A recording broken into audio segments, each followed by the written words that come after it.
আসসালামু আলাইকুম গাইস, আজকে আমি আপনাদের দেখাবো সেই বৃষ্টি আগে সচল ছিল, দেন এখন কিন্তু গাইস বৃষ্টি আর সচল নেই। কারণ আমি এক ভাইয়ের সাথে কথা বললাম, সে আমাকে বলল যে এই বৃষ্টি নাকি আমাদের মতো কয়েকজন ভিডিও করতে গিয়ে দেন টিকটক করতে গিয়ে লাফালাফি করে বৃষ্টির দুর্দশা করেছে, তাই বৃষ্টি তারা এভাবে রেখে দিয়েছে।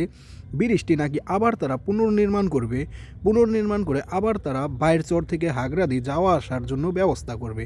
দেন আমি বৃষ্টিতে চড়ে বৃষ্টির অবস্থা দেখলাম, বৃষ্টি কিন্তু খুবই টিকসই, দেন অনেকটাই মজবুত। কীভাবে বৃষ্টি ভাঙলো আমি জানি না, কিন্তু গাইস আমি একটা কথা বলি, যদি আপনারা কেউ ভিডিও করতে যান এইখানে, তাহলে কিন্তু ভদ্রতা বজায় রেখে ভিডিও করবেন। দেন যদি কেউ টিকটকও করতে যান, তাহলে ভদ্রতা বজায় রেখে ভাই টিকটক করতে যাবেন, কেননা আমাদের কারণে যাতে কারো ক্ষতি না হয়, দেন কেউ যাতে বলতে না পারে দেন ভিডিও করতে এসে তার জন্য ক্ষতি হয়েছে। এখন কিন্তু গাইস আবার নৌকা দিয়ে তারা পারাপারি করে, আর এখানে দেখা গেছে যে ব্রিজটি তারা দুই এলাকার মানুষ নিজেরাই নির্মাণ করেছিল। আর এই ব্রিজটি কিন্তু কোনো সরকারি থেকে বা কোনো বেসরকারি প্রতিষ্ঠান থেকে নয়, এই ব্রিজটি তারা দুই এলাকার মানুষ নিজেরাই তৈরি করেছে। বৃষ্টির ওই ওপারে কিন্তু একটি বাইরসর মাঠ আছে, আমি কিন্তু ছোট্টবেলা সে মাঠে খেলতে যেতাম গাইস, মাঠটাও অনেক সুন্দর।